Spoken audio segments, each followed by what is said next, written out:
tushikamane, tuungane, twende pamoja, tusonge mbele.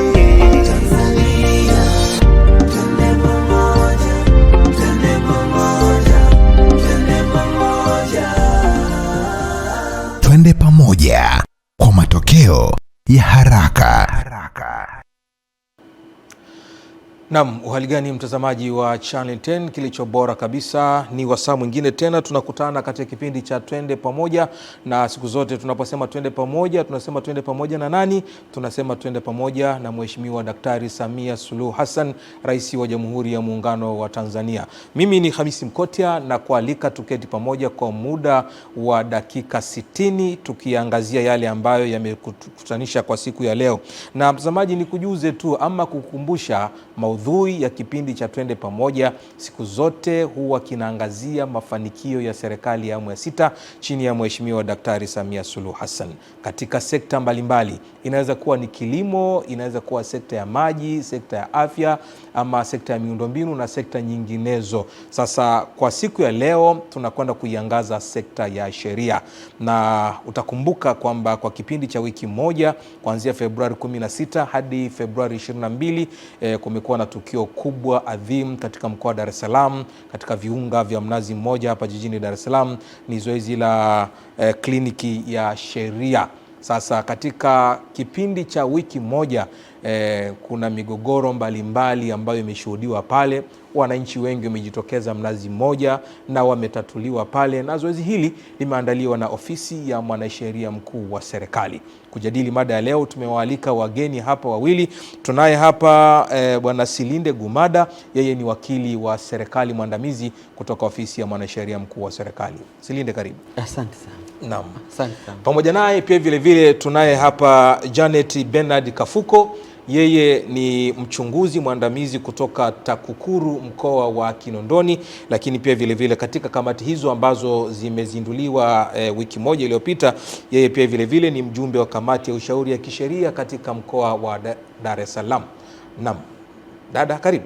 Nashukuru, asante sana. Karibu sana Channel 10. Nashukuru, asante sana. Naam, mtazamaji, hao ndio wageni wangu kwa siku ya leo. Tutakuwa nao hapa kwa muda wa lisali moja ama dakika 60 tukiangazia tathmini ya kliniki ya sheria katika mkoa wa Dar es Salaam. Mikoa mbalimbali imefanyika hizi kliniki, lakini kwa Dar es Salaam uzinduzi wake umefanyika Februari 16 na ukomo wake ni Februari 22. Wataalamu wako hapa watatueleza yale yaliyojiri kwa kipindi cha wiki moja ya kliniki ya sheria katika mkoa wa Dar es Salaam. Wamekutana na vitu gani, migogoro gani imeibuka, na wao kama wataalamu wameshiriki vipi kwenye kuisaidia ofisi ya mwanasheria mkuu wa serikali kwenye kutanzua hiyo migogoro na kutimiza malengo ya Mheshimiwa Rais Daktari Samia Suluhu Hassan ya kuhakikisha kwamba haki inatendeka, dhulma inaondoka, lakini kupeleka tabasamu kwa wananchi. Na Silinde, hebu kwa kuanzia tuanzie kwa faida ya watazamaji wetu. Ofisi ya mwanasheria mkuu wa serikali majukumu yake ni yepi hasa? Hamisi, ofisi ya mwanasheria mkuu wa serikali ni taasisi ya kikatiba ambayo imeanzishwa chini ya Katiba ya Jamhuri ya Muungano wa Tanzania ya mwaka 1977, ile ibara ya 59. Ndio. Ofisi ya mwanasheria mkuu wa serikali ni taasisi imara na bora katika utoaji wa huduma za kisheria kwa serikali, na inazingatia weledi, uadilifu, ubora, kuhakikisha kwamba serikali inapofanya majukumu yake inafanya kwa kuzingatia katiba ya nchi, sheria, kanuni na miongozo ambayo imewekwa na serikali. Kwa hivyo kama majukumu yake kama nilivyosema, ukisoma katika ibara ya 59 ile ibara ndogo ya 3, ina wajibu wa kuishauri serikali, kwa maana kwamba mwanasheria mkuu wa serikali ndio mshauri wa rais, anashauri pia baraza la mawaziri, anashauri taasisi zote za serikali zote za umma, kuhakikisha kwamba wanapotekeleza majukumu yao wanatekeleza kwa mujibu wa sheria, kanuni, taratibu na miongozo kama ambavyo imeainishwa kwenye sheria na katiba ya Jamhuri ya Muungano wa Tanzania. Kwa hivyo mwanasheria mkuu wa serikali jukumu lake kubwa kabisa kwenye ndani ya nchi ni kuhakikisha kwamba anaishauri serikali ili inapotekeleza majukumu yake itekeleze kwa kuzingatia sheria, kanuni, taratibu na miongozo. Kwa hivyo pia mwanasheria mkuu wa serikali ana wajibu pia wa kuhakikisha kwamba anaandaa ile miswada ya sheria, lakini pia anaratibu uandaji wa miswada ya sheria inayopelekwa bungeni. Kwa hiyo ni jukumu la mwanasheria mkuu wa serikali kuhakikisha kwamba miswada inayoandaliwa inazingatia ubora wa kitaifa, wa kimataifa na kitaifa, ili kuhakikisha kwamba miswada ile itakuwa na manufaa kwa wananchi, kwa maslahi ya umma. Lakini pia mwanasheria mkuu wa serikali ana wajibu kuhakikisha kwamba mikataba yote ya nchi inayoingiwa na taasisi mbalimbali au tunayoingia kati ya nchi na nchi au tunayoingia katika na mashirika au tunaingia na taasisi mbalimbali au tunapoingia na wadau mbalimbali, hizo wadau wa maendeleo au wazauni mbalimbali kwa ajili ya kutoa huduma ndani ya nchi, inazingatia ubora na maslahi mapana ya umma kwa maana ya nchi yetu. Kwa ni wajibu wa mwanasheria mkuu wa serikali kuhakikisha kwamba anazishauri taasisi zote za serikali kabla ya kuingia mikataba ile na wadau mbalimbali au mikataba ya nchi na nchi au mikataba kati ya taasisi kutoka nje ya nchi au mashirika kutoka nje ya nchi na serikali yetu au maana mashirika yetu au taasisi zetu za umma. Kwa hiyo ni wajibu wa kuhakikisha kwamba ile mikataba inazingatia maslahi mapana ya nchi, kuhakikisha kwamba inakuwa na ubora, lakini pia inalinda ile tunasema ule utaifa, lakini pia na maslahi ya nchi kwa sasa hivi hata na wakati ujao. Kwa hiyo pia mwanasheria mkuu wa serikali pia ni mlezi wa masuala yote ya kisheria, kuhakikisha kwamba taifa hili analilea, kwamba ili taifa lisidumbukie kwenye changamoto kubwa au yale maslahi ya umma kwamba ukuta kwamba yanapotea au kwa namna moja au nyingine wananchi hao wanakosa zile haki zao ya kimataifa lakini na kitaifa. Ana wajibu kuhakikisha kwamba anailea hii nchi kwenye masuala yote ya kisheria na taasisi zake, kuhakikisha kwamba wanatekeleza majukumu yao pasina kuhakikisha kwamba wamekwama kwa namna moja au nyingine. Yaani si ofisi ya mwanasheria mkuu wa serikali sio kikwazo, ila ni taasisi wezeshi, kuziwezesha pia taasisi zingine zitekeleze majukumu yake, wizara zote na taasisi na mashirika ya umma kwa mujibu wa sheria. Kwa mujibu wa sheria. Silinde, umeeleza vizuri hapa majukumu ya ofisi ya mwanasheria mkuu wa serikali. Na umesema hapa jukumu namba moja la ofisi ya mwanasheria mkuu wa serikali ni kuishauri serikali, kushauri taasisi za serikali, idara, mashirika ya umma kisheria ili mambo yaende vizuri. Lakini pia vile vile umesema ofisi ya mwanasheria mkuu wa serikali inaandaa miswada inayokwenda bungeni. Na tunajua kwamba mwanasheria mkuu wa serikali naye ni mbunge kwa wadhifa wake. Nia na madhumuni kuhakikisha kwamba sheria zinapatikana kwa maslahi ya nchi. Ndio. Sasa huwa inakuwaje kwamba bunge linatunga sheria alafu baada ya muda mfupi wananchi wanalalamika, wanapiga kelele kwamba sheria hii sio rafiki na nini? Hapo huwa inakuwa vipi kwamba ofisi ya mwanasheria mkuu wa serikali inakuwa inapitiwa, ama kwa wakati ule iliona maslahi yapo, lakini kwa sababu wananchi ndio walengwa, wao wameona kwamba hii haiko sawa? Kama nilivyoanza kusema, malengo makubwa ya mwanasheria mkuu wa serikali ni kuzingatia maslahi ya umma. Kwa hizi sheria tunazotungwa zinatungwa kwa kulingana na wakati huo, kwamba kuna mabadiliko pia. Unaweza kukuta mabadiliko ya sayansi na teknolojia, mabadiliko ya kiuchumi, mabadiliko ya kisiasa na hali ya uwekezaji. Kwa mfano kama kadri dunia inavyoenda, maanake na nchi na sisi tunatakiwa tuendane na nini na mazingira yale. Kwa unaweza kukuta wakati huo sheria inatungwa ilikuwa haina shida. Ilikuwa ni rafiki. Kwa mazingira yale ilikuwa ni rafiki. Lakini kwa mfano kama sasa hivi tunaangalia uwekezaji labda wa ubia, ambao kipindi cha nyuma labda tulikuwa kwenye ubinafsishaji. Lakini sheria ya ubinafsishaji labda kwa wakati huo unakuta haina maslahi kwa umma. Kwa lazima sheria zile zifanywe mabadiliko. Lakini pia sheria tunapoenda kwenye utekelezaji, tunaangalia pia jamii inavyopokea pale ambapo inatokea changamoto. Huwa tunwepesi sana mwanasheria mkuu wa serikali kurudisha ule mswada au kurudishwa ile sheria ili iweze kufanywa marekebisho. Na lengo la kuwepo pia mwanasheria mkuu wa serikali bungeni, anapata mawazo ya wabunge wote akiwepo pale, lakini pia anawasilisha mswada kwa maana ya kitaaluma. Anawasilisha ule mswada pale bungeni ili kuona kwamba ule mswada na mawazo ya wabunge pia yamezingatiwa kwa maana kitaaluma, kitaalamu, ili anapokuja hata kufanya marekebisho izingatie ile weledi na ule ubora wa sheria ambayo inatakiwa sheria kimataifa, lakini pia kimataifa, kwa sababu sheria zetu tunapotunga hapa ndani ya nchi tunatumia sisi kama wananchi, lakini pia wageni wanaokuja kutoka mataifa mbalimbali, mashirika, taasisi pia wanafuata sheria zetu. Kwa hiyo lazima pia na sheria zetu ziendane na ule uhai au na ule ubora wa kimataifa. Naam, weka nukta hapo Silinde. Mtazamaji, katika runinga yako hapo kuna picha zinatembea, unaziona. Picha hizo ni zoezi la kliniki ya kisheria ambalo limefanyika kwa kipindi cha wiki moja katika viunga vya Mnazi Mmoja jijini Dar es Salaam, na utaona kwamba zoezi hilo lilizinduliwa na mkuu wa mkoa wa Dar es Salaam Albert Chalamila, lakini pia vile vile alikuwepo mwanasheria mkuu wa serikali Hamza Johari pamoja na viongozi mbalimbali waandamizi wa serikali katika kuhakikisha kwamba yale ambayo yalikusudiwa na ofisi ya mwanasheria mkuu wa serikali yanatimia katika viwanja vya Mnazi Mmoja, na wananchi mbalimbali wameweza kushiriki katika eneo hilo. Na ndio maana kipindi cha leo tunafanya tathmini ya kipindi cha wiki moja ya kliniki ya sheria kutoka Februari 16 hadi Februari 22 ambapo zoezi limekoma katika ngazi ile ya uzinduzi, lakini baada ya hapo zoezi hili linaendelea katika ngazi ya mikoa pamoja na wilaya mbalimbali za mkoa wa Dar es Salaam. Kabla sijaja kwako Janet, hebu niulize hili Silinde. Ofisi ya mwanasheria mkuu wa serikali ina uhusiano gani wa karibu na ofisi ya wakili mkuu wa serikali? Labda nieleze pia, nilikuwa nasema kwamba mwanasheria mkuu wa serikali anaiwakilisha nchi kwenye mashauri mengi ya kikatiba mahakamani, ndani ya nchi na nje ya nchi, lakini pia kwenye masuala ya madai. Sasa ukiangalia mwanasheria mkuu wa serikali anashitakiwa kwenye mashauri yote ya madai, kwamba mtu anapotaka kujitaki serikali anatoa ilani ya siku 90 kwa mwanasheria mkuu wa serikali.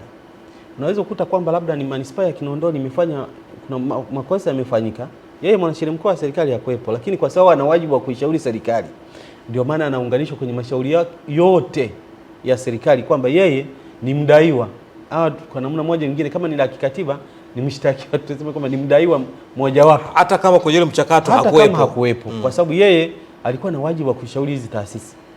Na ndio maana unaona kwamba tunatumia pia muda mwingi kuhakikisha kwamba tunasimamia hawa wananchi waweze kupata haki zao. Wakati mwingine wasipeleke hata mahakamani, kwa sababu mwanasheria mkuu wa serikali ana wajibu pia kuhakikisha kwamba anasimamia maslahi ya wananchi kupata. Kwa hiyo wakili mkuu wa serikali, ukiangalia washtakiwa wanaweza kuwa mshtakiwa, kila taasisi imeshtakiwa inakuwa na wakili wake. Kwa hiyo kwa sababu na mwanasheria mkuu wa serikali naye anakuwa ni sehemu ya washtakiwa ama wadaiwa, na ndio ikaanzishwa ofisi ya wakili mkuu wa serikali, ili pia na yeye anakuwa na uwakilishi. Licha pia mawakili, nani anakuwa na wakilishi? Mwanasheria mkuu wa serikali naye anawakili, anawakilishwa na ofisi ya wakili mkuu wa serikali, ya wakili mkuu wa serikali pamoja na mawakili wa kutoka kwenye ofisi ya mwanasheria mkuu wa serikali wanakuwepo pale, lakini kwa maana kuwakilisha umma kwa ujumla, kwa maana kwamba taasisi zilizoshtakiwa pamoja na mwanasheria mkuu wa serikali, nimesema kwamba anaunganishwa naye, anakuwa ni sehemu ya nani, ya washtakiwa. Kwa maana ya kuwa wakili huyu mwanasheria mkuu wa serikali, kuna wakili mkuu wa serikali, maana yake kwamba anawakilisha pia hapo mahakamani. Okay, naam. Ndani ya nchi na nje ya nchi. Naam. Janet, taasisi ya kuzuia na kupambana na rushwa TAKUKURU, majukumu yake ya kila siku ni yepi? Nashukuru Bwana Hamisi. Kwa ufupi, taasisi ya kuzuia na kupambana na rushwa ni taasisi ambayo imeundwa chini ya sheria namba 11 ya 2007. Lakini sasa hivi imefanyiwa mapitio, ni sheria namba 329 ya 2022. Na ukisoma mule ndani ile sheria vizuri, kifungu cha 7 na cha 8 imetoa majukumu yetu. Ila kwa ufupi tu kuhabarisha umma wa Mtanzania. Majukumu yetu makubwa ni kama inavyojitamka, taasisi ya kuzuia na kupambana. Kwa maana hiyo, jukumu letu la kwanza ni kuzuia, jukumu letu la pili ni kupambana. Kivipi? Taasisi ya rushwa, ya kuzuia kupambana na rushwa, tunaposema tunazuia, hapa uwaga tunajikita kwenye mambo makubwa mawili. Kwanza kuna swala zima la utoaji wa elimu. Sio kila mtu anajua rushwa ni nini. Kwa hiyo taasisi ya kuzuia kupambana na rushwa imejikita zaidi kutoa elimu kwa wananchi, kuhabarisha umma wa Mtanzania ili ijue rushwa ni nini. Makosa ya rushwa yanakuwaje? Ukifanya nini unakuwa umetengeneza kosa la rushwa, na ni vipi uepuke makosa ya rushwa? Na pia tunahabarisha umma wa Tanzania namna gani ya kutufikia TAKUKURU. Hiyo ni kazi yetu ya kwanza katika upande wa kuzuia. Lakini kwenye kuzuia vile vile tunafanya udhibiti. Sana sana udhibiti tunafanya kwenye miradi ya serikali. Mfano mimi natokea Kinondoni. Juzi tu hapa kati kwa kuna mkutano wa mkuu wa mkoa wa Dar es Salaam ambapo alikuwa ameenda kufanya ukaguzi kwenye miradi ya serikali kwa upande wa Kinondoni. Taasisi ya kuzuia kupambana na rushwa tulihusika, lakini hatukuhusika pale kwenye ule mkutano wa mkuu wa mkoa. Tulianza kuhusika tokea ile miradi inaanza. Wataalamu wetu mkoa wa Kinondoni watazunguka, watapitia kwenye miradi yote ya serikali inayotekelezwa katika mkoa husika. Kwa hiyo wataalamu wataenda, kama ni masavea, kama ni mainjinia, sijui ni valuers, wataenda ili kuhakikisha thamani halisi ya ile pesa ya mradi ndio hiyo imeingizwa kwenye ule mradi. Kwa hiyo tunaenda kudhibiti. Kwa maana hiyo basi watapoenda kule wataalamu wetu, kama kuna kitu chochote kitakuwa kimeenda ndivyo sivyo, wataalamu wetu wataelekeza, watatoa ushauri. Maana hapo tunazuia sasa. Sijui umenielewa?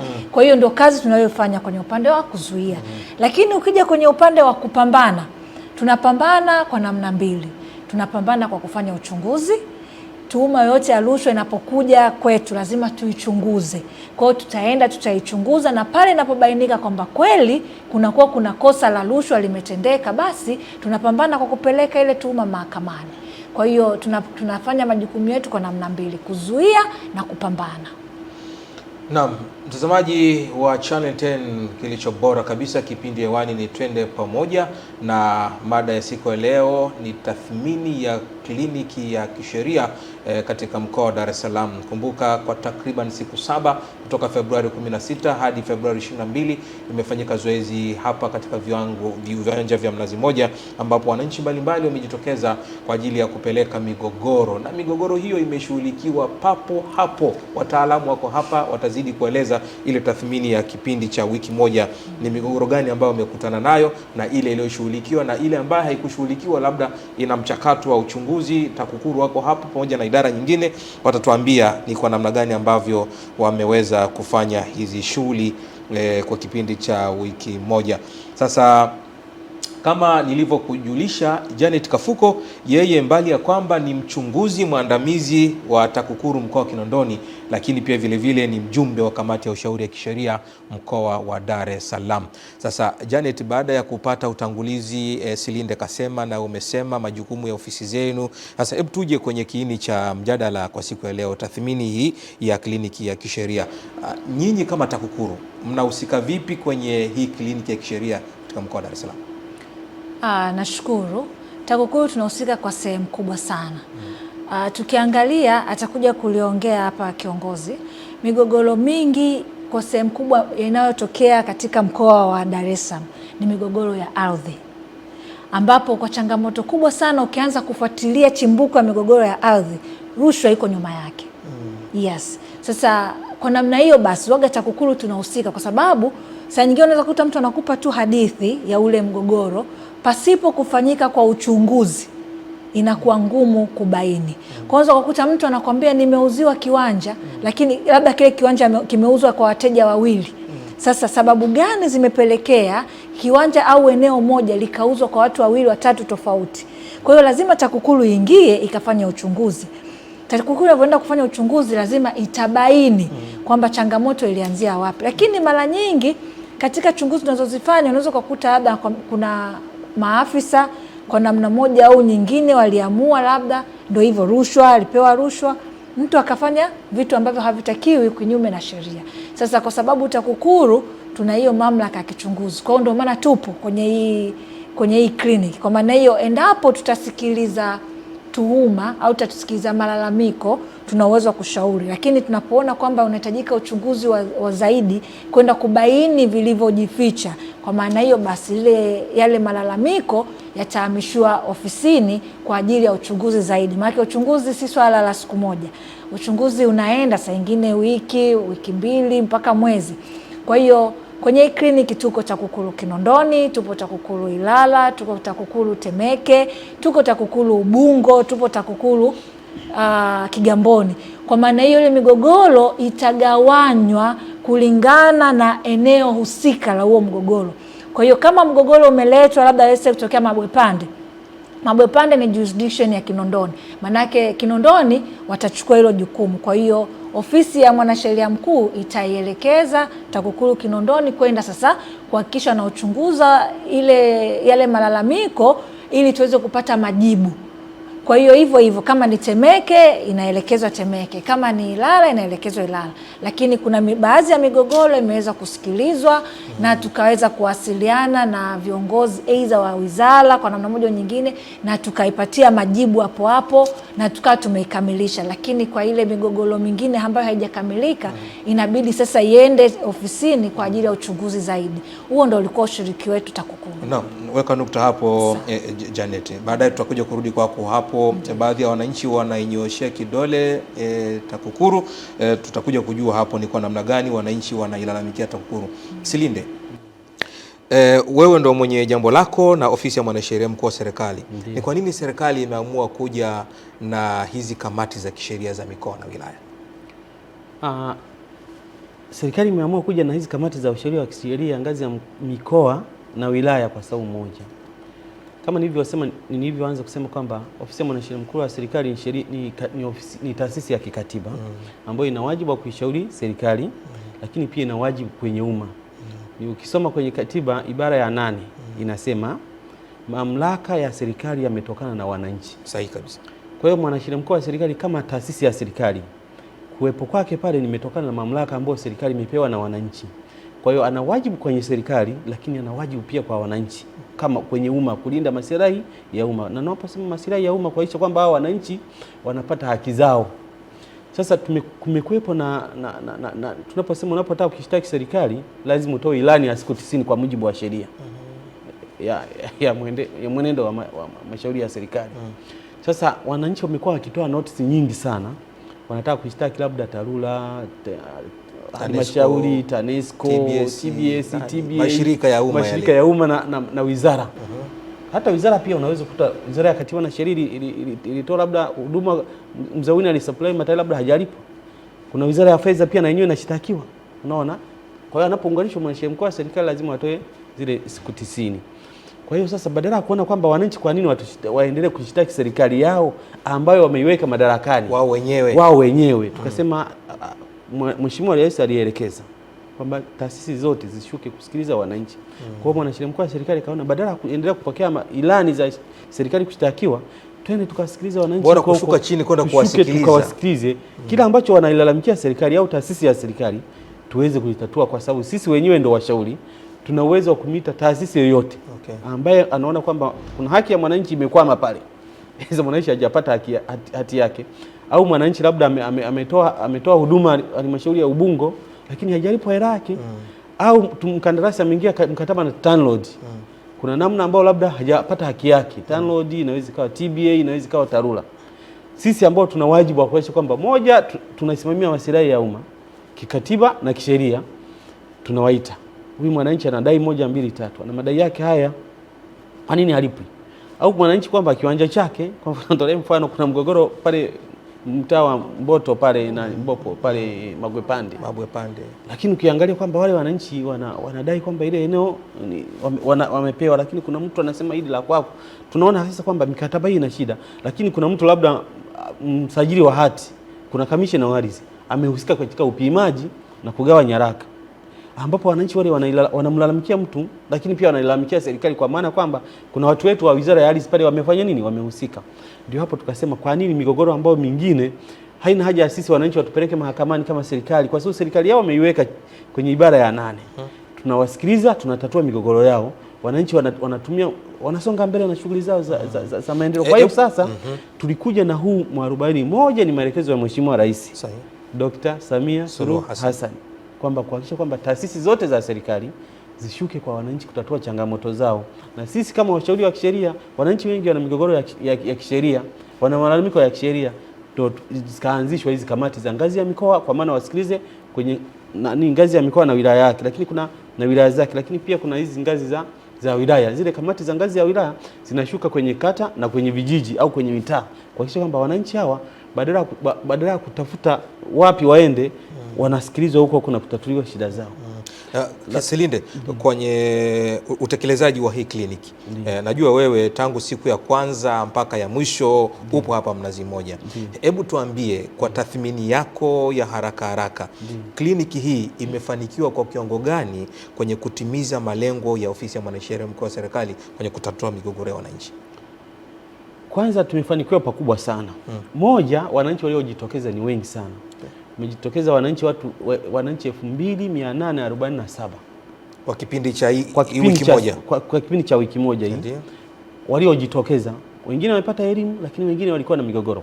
Ukiangalia tulikuwa na migogoro, jumla ya migogoro ambayo imewasilishwa pale ni kama 526 ambayo imewasilishwa kwenye kliniki.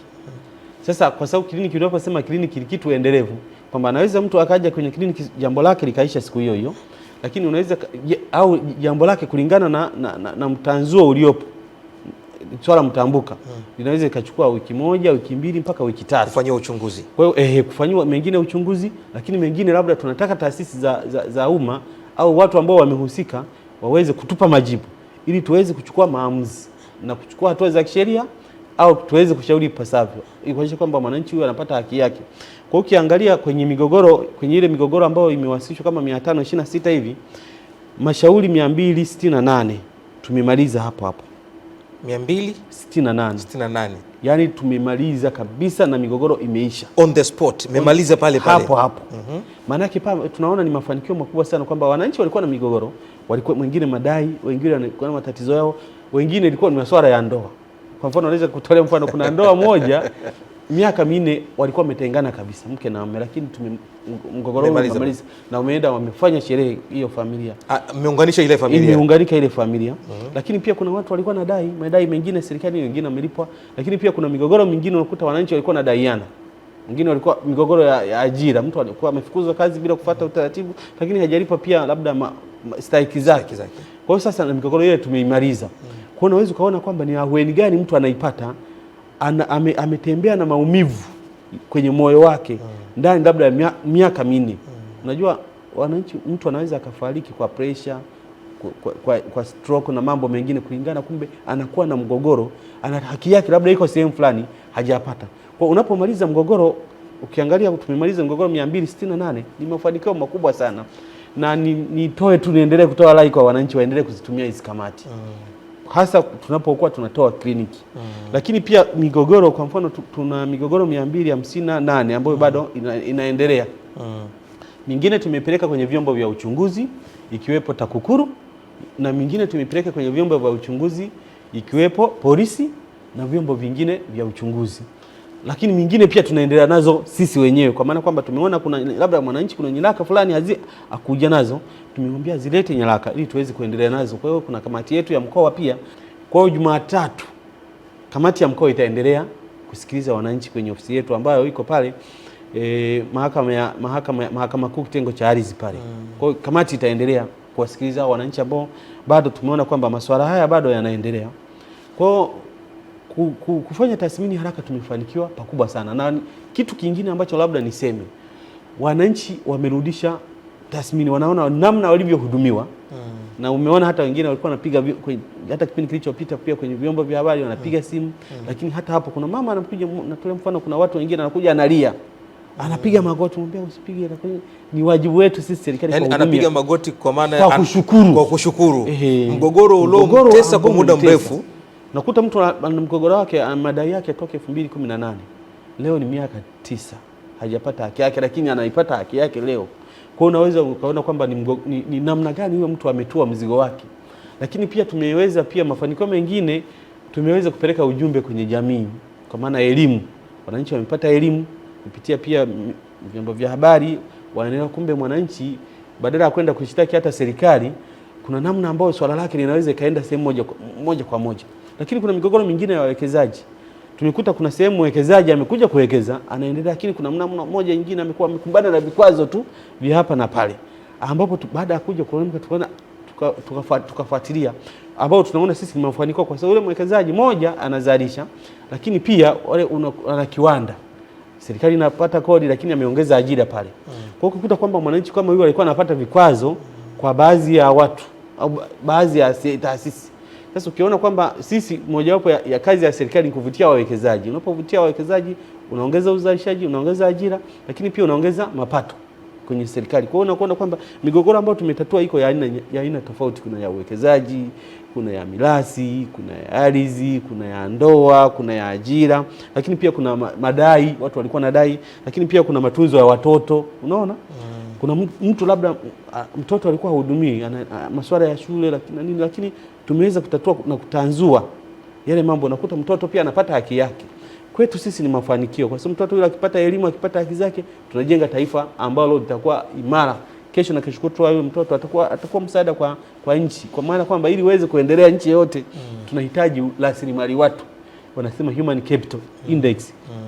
Sasa huwezi kupata watu kama jamii haina utengemano na utulivu, huwezi kupata baadaye viongozi wazuri, na huwezi kupata pia maendeleo baadaye.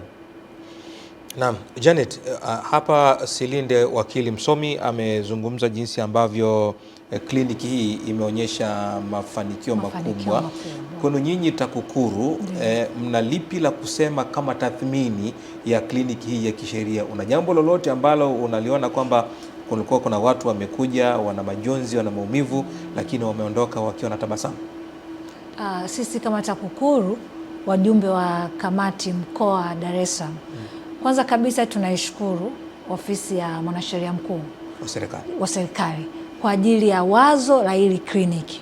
Kusema ukweli imeleta changamoto, lakini imeweza kutatua shida kwa wananchi, lakini vile vile imeweza kufanikisha kurudisha imani na tumaini kwa serikali yetu kwa ujumla.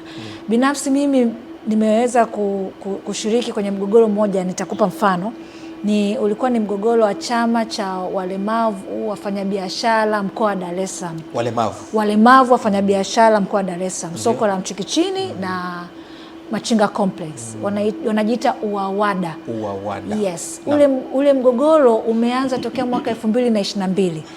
Kulikuwa kuna pande mbili ambazo zilikuwa zinakinzana wao kwa wao, lakini ule mgogoro ulipelekea ugumu mpaka halmashauri ya jiji la Dar es Salaam kuingia kufanya kazi zake mule ndani kwenye soko la Machinga Complex na soko la sana ilikuwa ni Mchikichini.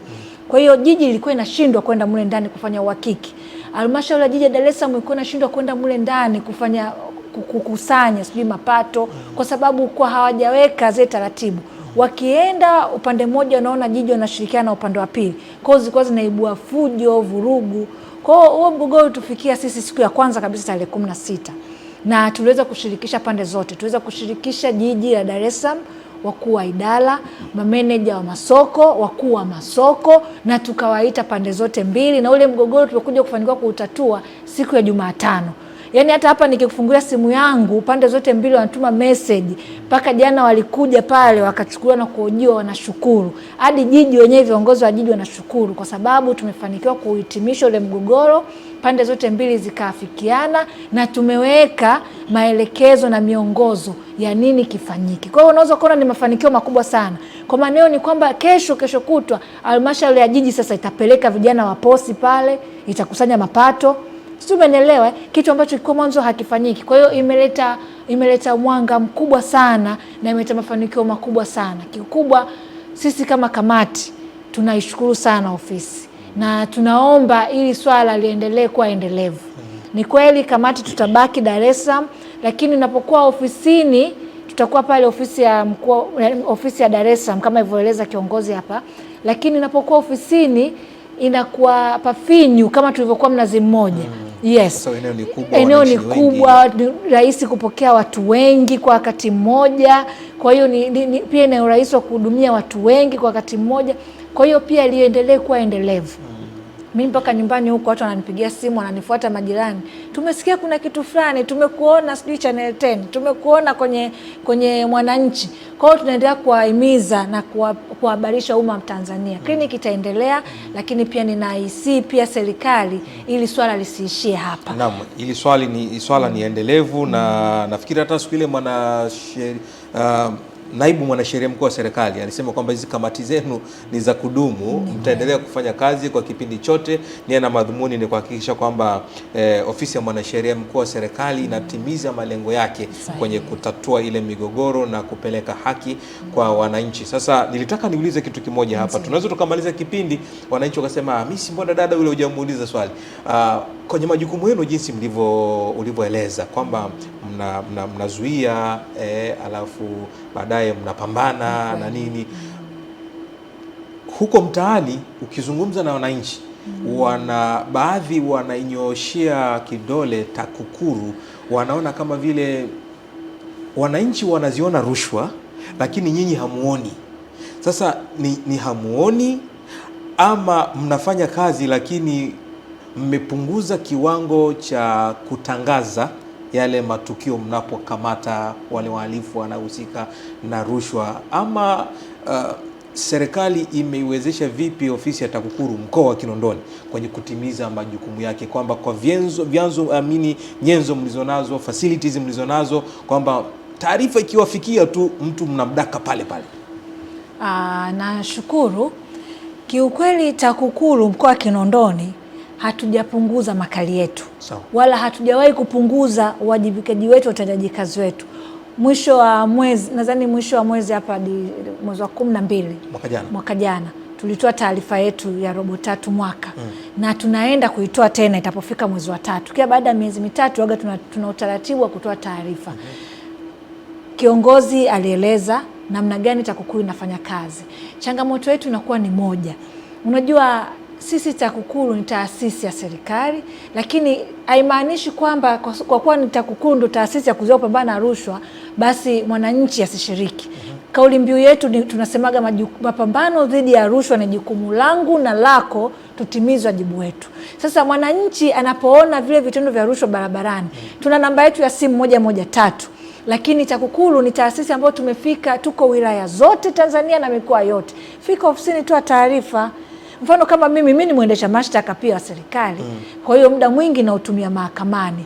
Sisi tuende mahakama ya wilaya, sisi tuende mahakama ya hakimu mkazi, uende mahakama kuu, wachunguzi wataenda field kufanya uchunguzi. Sidhani inakuwa ngumu huko field, huko mitaani kujua rushwa imeendaje. Kwa hiyo wewe mwananchi unapoona vitendo vya rushwa, tupigie simu, tupe taarifa. Na TAKUKURU tuna huduma TAKUKURU online ambayo naruhusu kuweka video. Kuna picha kuna kipindi fulani zilitokeaga clip fulani hivi za wenzetu wa jeshi upande wa pili zile rekodi. Nadhani tuliziona kipindi kile cha uchaguzi, zilitrend sana. Rekodi ile picha, video, rekodi, ingia TAKUKURU online pale. Kuna sehemu ya kuupload. TAKUKURU tukipataga taarifa tuko haraka sana kuifanyia kazi. Hatuwezi tukapuuzia taarifa ya vitendo vya rushwa. Isipokuwa naomba tu niwasisitize wananchi. Mapambano dhidi ya rushwa ni jukumu lako mwananchi, ni jukumu langu mimi. Kwa hiyo tunatakiwa tutimize wajibu wetu. Kwa hiyo ushirikiano wenu ndio utakaotuwezesha TAKUKURU kusonga mbele zaidi. Mimi naweza nikawa nafanyia zaidi taarifa iliyoko mezani. Tunaonaga Mheshimiwa Rais anatoaga taarifa, TAKUKURU shughulikieni, zinaletwa kule kwetu Kinondoni. Tuko pale tunachunguza. Sasa kule field, wewe mwananchi ukiona, tupe taarifa. Njoo TAKUKURU Kinondoni, fika pale. Unaona labda unaogopa, wananchi wengine wanasema mimi naogopa kufika TAKUKURU, labda usalama wangu uko vipi? Jamani, kuna sheria ya kumlinda mtoa taarifa, tuna sheria ya kumlinda shahidi, the Whistleblowers Act. Lakini TAKUKURU kama TAKUKURU kifungu cha 36 tuna haki ya kumlinda mtoa taarifa. Uwe na uhakika kwamba utapokuja TAKUKURU kutoa taarifa uko salama. Kwa hiyo usiogope kufika TAKUKURU kutoa taarifa. Temeke tuna ofisi ya Temeke TAKUKURU pale Uwanja Taifa. Ubungo tuna ofisi ya TAKUKURU Ubungo. Kinondoni ndio sisi hapa tupo Kinondoni pembeni ya benki ya NMB. Ilala tuna ofisi ya TAKUKURU mkoa wa Ilala, Upanga pale Urambo Street Kalenga tupo. Kwa hiyo fika ofisini. Ukiona kufika ofisini ni ngumu, andika barua. Usiandike hata usiweke kwamba wewe ni nani. Usiandike, hatutaje hata kujua jina lako. Tupe taarifa kwamba jamani, kuna taarifa, kuna matendo ya rushwa sehemu fulani, iwasilishe. Sisi tutaifanyia kazi. Naam, asante sana mtazamaji wa Twende Pamoja kwa matokeo haraka, umemsikiliza Janet hapa. Yeye ni mchunguzi mwandamizi TAKUKURU mkoa wa Kinondoni, lakini katika swala la kliniki hapa yeye ni mjumbe wa kamati ya ushauri ya kisheria mkoa wa Dar es Salaam. Amesema rushwa haiwezi kumalizwa na serikali peke yake wala TAKUKURU peke yake, ni jukumu lako, la kwangu na la mtu mwingine. Sote tukishirikiana, hakika vita dhidi ya rushwa itakuwa imekoma na itakuwa imepata mwarobaini. Usikai na taarifa. Ameeleza hapa namba za simu, ofisi za serikali ziko wazi, tembelea, fika pale, toa ushirikiano wako, alafu ziachie mamlaka, zitaweza kufanya kazi. Na Silinde, tukija kwenye hili kliniki hizi ambazo kamati za kisheria za mkoa pamoja na wilaya, ndio hizi kliniki ama hizi kamati za kisheria zinapokuwa zinafanya kazi, inamletea unafuu kiwango gani mwananchi kulikoni kama angefunga safari kwenda mahakamani kwenda kudai haki yake? Kwanza niseme tu mahakama ni muhimili ambao wa kikatiba kutoa haki za wananchi. Lakini pia serikali ina wajibu wa kutatua changamoto na kero za wananchi. Kwa hiyo sisi kwa upande wa serikali, labda nifafanue sasa. Sisi tunaposema mawakili wa serikali, inaweza kadaiwa mahakama. Mwananchi akashtaki mahakama, labda ametoa huduma, hata amehudumia magari ya mahakama. Unaona? Amehudumia labda chakula, anaweza kawa amejenga jengo, amejenga upande wa mahakama. Kwa hiyo inaposhtakiwa pia mahakama, sisi ndo tunaenda mahakamani. Mwananchi pia anaweza akashtaki mahakama. Mahakama naye inaweza kashtakiwa. Inashtakiwa. Nimekutolea mfano. Mkandarasi amejenga jengo mahakamani, hajalipwa. Anashtaki serikali, anashtaki mahakama, lakini lazima muunganishe na mwanasheria mkuu wa nini? Wa serikali kwenye ile shauri.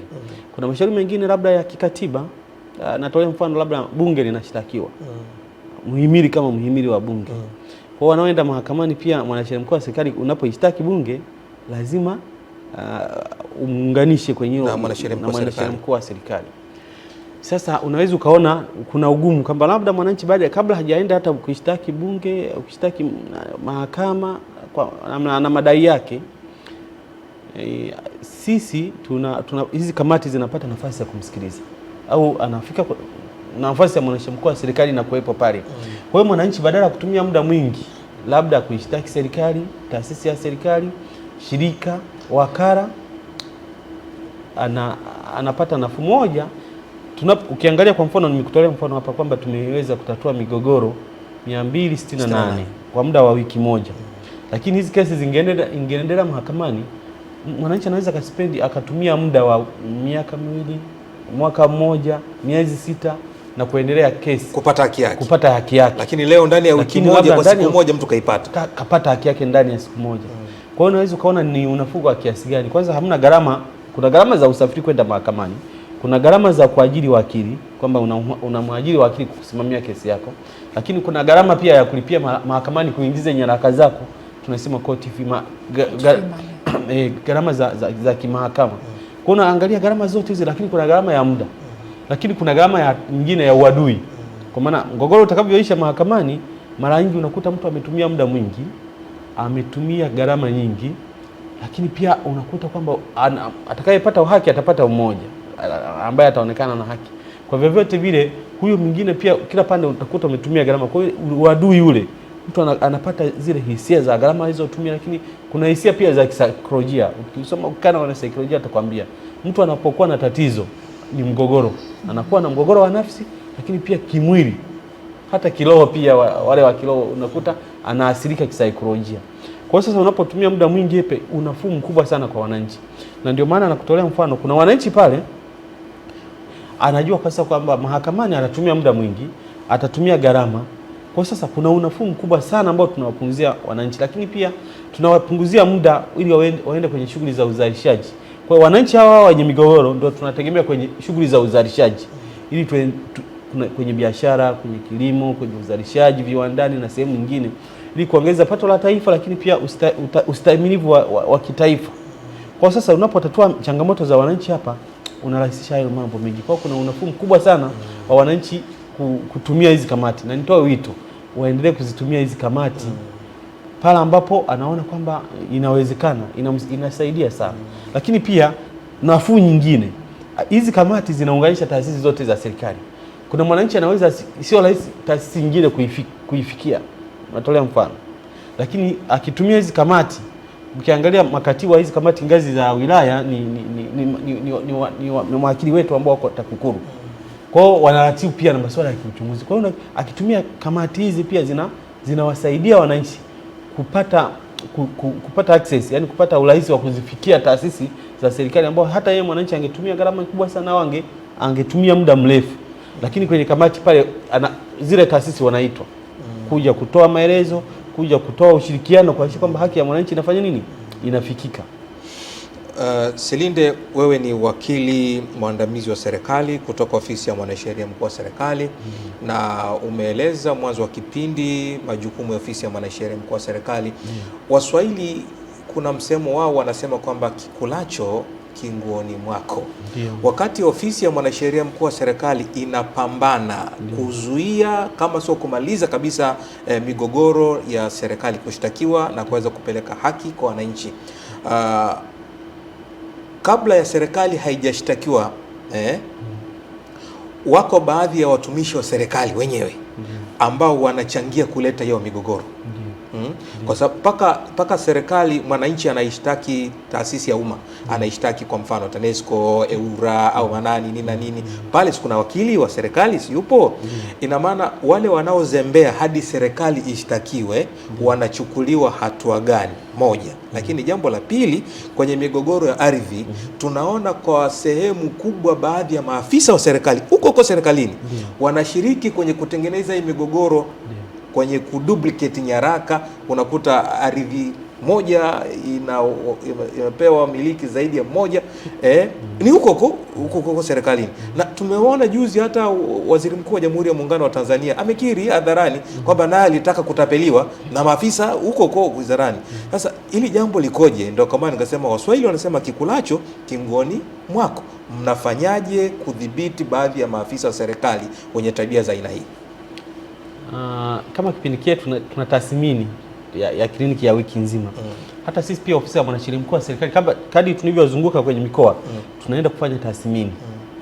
Tathmini hiyo tunaangalia namna migogoro ilivyotokea, nani amesababisha, kama kuna afisa yoyote wa serikali amesababisha mgogoro huo ama amesababisha hasara kwenye serikali, zinaenda kuchukuliwa hatua za kali sana za kisheria. Moja, kuna hatua za kinizamu zinaenda kuchukuliwa. Kwa hiyo mwanasheria mkuu wa serikali kama tulivyosema ana wajibu wa kuhakikisha kwamba ana ulezi ule wa kuzingatia sheria, katiba, sheria, kanuni, taratibu na miongozo mbalimbali ambayo imetolewa na serikali. Maana yake anaenda kuchukua hatua. Wote waliohusika watachukuliwa hatua za kinizamu, lakini kuna wengine wamehusika kwa masuala ya kijinai. Unaona? Unakuta kwa namna moja au nyingine amehusika labda na forgery. Amehusika kutengeneza kitu ambacho kinasababisha labda jambo lile ni la kijinai. Tunaenda kuchukua hatua. Maana yake kwamba tutawafikisha mahakamani. Ndio maana ukiangalia hata wakati tunaongea hapa tunasema yapo mashauri ambayo tumepeleka TAKUKURU akafanywa uchunguzi. Na ukifanya uchunguzi watuletee taarifa. Okay. Namna ambavyo jambo hilo limeenda. Kwa watakaobainika kwenye zile chunguzi. Yapo pia mashauri mengine tumepeleka polisi ya kipolisi yakafanywa uchunguzi. Kwa mambo mengine tumepeleka pia kwenye uhamiaji. Tumepeleka kwenye vyombo karibu vyote ambavyo tunaona kwamba jambo hili, chombo hiki kinahusika katika uchunguzi.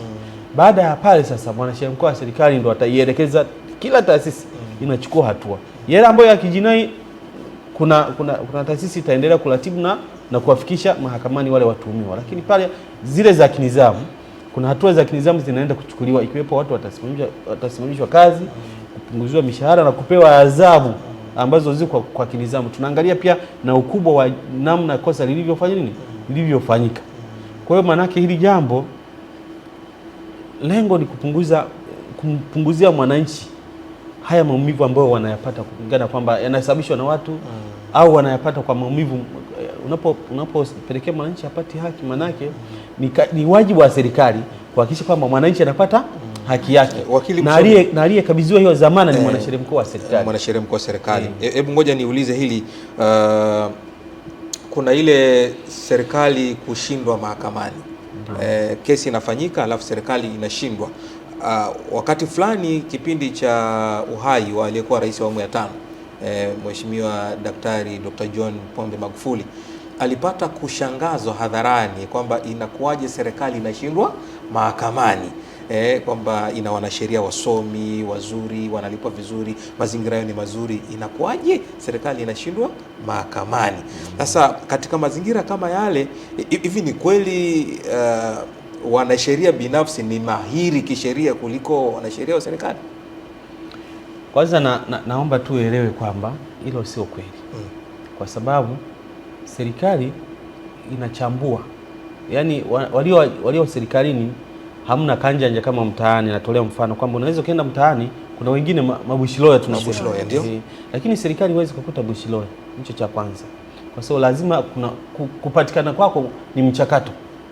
Lakini pia serikali imekuwa ikiwapeleka kwenye vyuo vya ndani na nje kuwatengenezea weledi kwenye kozi za muda mrefu na kozi za muda mfupi. Kwa hiyo kwenye serikali, mawakili waliopo serikalini, hasa ofisi ya mwanasheria mkuu wa serikali na sehemu zingine, ni watu wenye weledi wa hali ya juu. Na nitaka tu nihakikishe kwamba sio kwamba ubora, ukitaka kupata mawakili bora wako serikalini, kwa sababu wamepatikana kwenye mchakato. Lakini pia nikija kwenye swala la mheshimiwa hayati kwenye hoja ya kwamba serikali kushindwa mahakamani, yapo mazingira ambayo serikali kama anashtaki na kushtakiwa, kuna namna moja mnakuta kabisa kwa mazingira yale, kwa vyovyote vile serikali sio rahisi kushinda kulingana hizo vielelezo au jambo lilivyotendeka. Na nimekutolea mfano kwamba unaweza kukuta kwamba jambo limetendeka Tandahimba, lakini mwanasheria mkuu wa serikali anaunganishwa. Jambo limetendeka labda Semesa, anakuja kushtakiwa, labda kuna vielelezo, kunaweza kukuta. Na kutolea mfano, na ndio maana umekuta tumekuja kwenye hizi kamati ili wananchi badala ya kwenda mahakamani, yale ambao tunaweza tukayatatua, ambao unaona kabisa kwamba ana haki, wananana tu akishtaki mwananchi, unaona mawakili wanaenda kuitetea serikali, lakini unaona kabisa kwa mazingira yale eza, kama tulivyosema, unajua kwenye 1000 unaweza kukuta pia watatu sio waaminifu. Unaweza kukuta jambo hilo limesababishwa na labda na maafisa wa serikali, kwamba kwa namna moja au nyingine wamesababishia hiyo kufika hapa. Na ndio maana unaona kila siku wakati mwingine serikali inachukua hatua kwamba kuna watu wanafikishwa mahakamani kwa kusababishia serikali hasara. Weka nukta hapo wakili msomi Silinde, kwa sababu muda sio rafiki. Janet, kwa sekunde kadhaa, wito wako kwa wananchi wa mkoa wako Kinondoni na jiji la Dar es Salaam katika swala zima la kuhudhuria kwenye hizi kamati za kisheria. Naomba tu niwahusie ndugu zangu wa Tanzania, Kinondoni, jamani, unapopata taarifa kuhusiana na hizi legal clinic usiache kufika. Karibu sana ufike, kwa sababu kama ilivyotangulia kuongea wakili Silinde hapa, kuna taasisi ambazo binafsi wewe kama wewe ukifanya juhudi unaweza usizipate. Lakini pia hizi kliniki zina uwezo wa kumuita kiongozi yoyote ndani ya hiyo taasisi.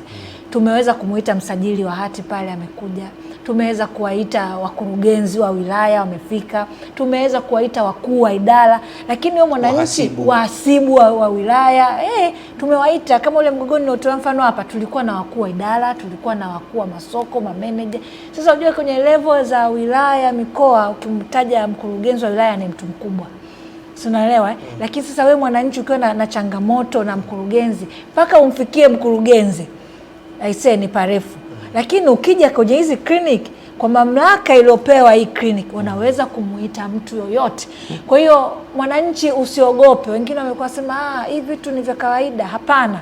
Yaani ukisikia sehemu yoyote kuna clinic za legal aid, kuna hizi legal aid zinaendelea, usiache fika ili uweze kutatuliwa changamoto. Asante sana wakili Silinde, kwa sekunde 2-3 una neno lipi la kumwambia Mheshimiwa Rais Daktari Samia Suluhu Hassan kwa namna ambavyo anavyowezesha sekta ya sheria kwa sekta kadhaa tu?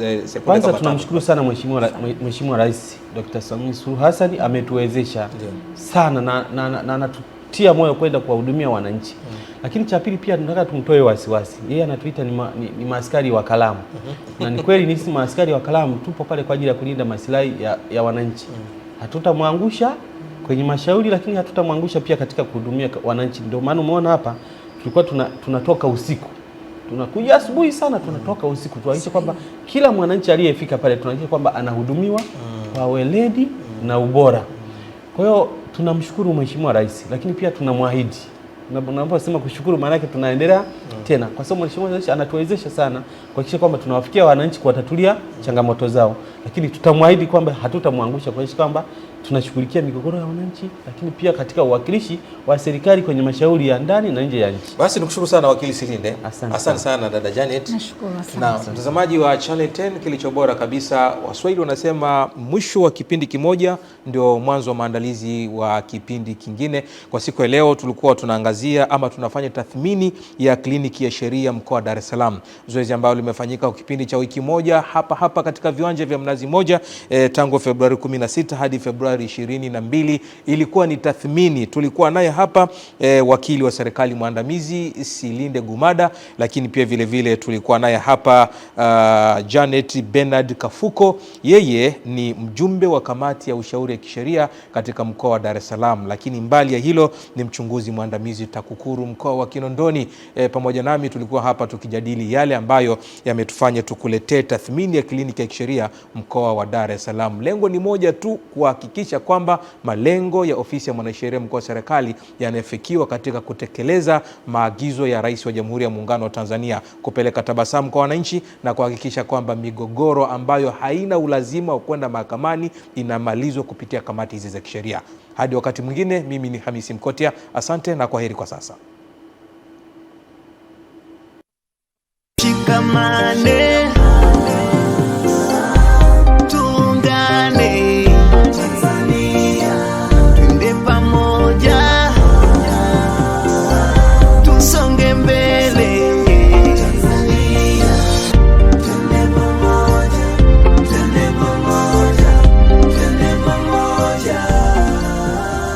Twende pamoja kwa matokeo ya haraka.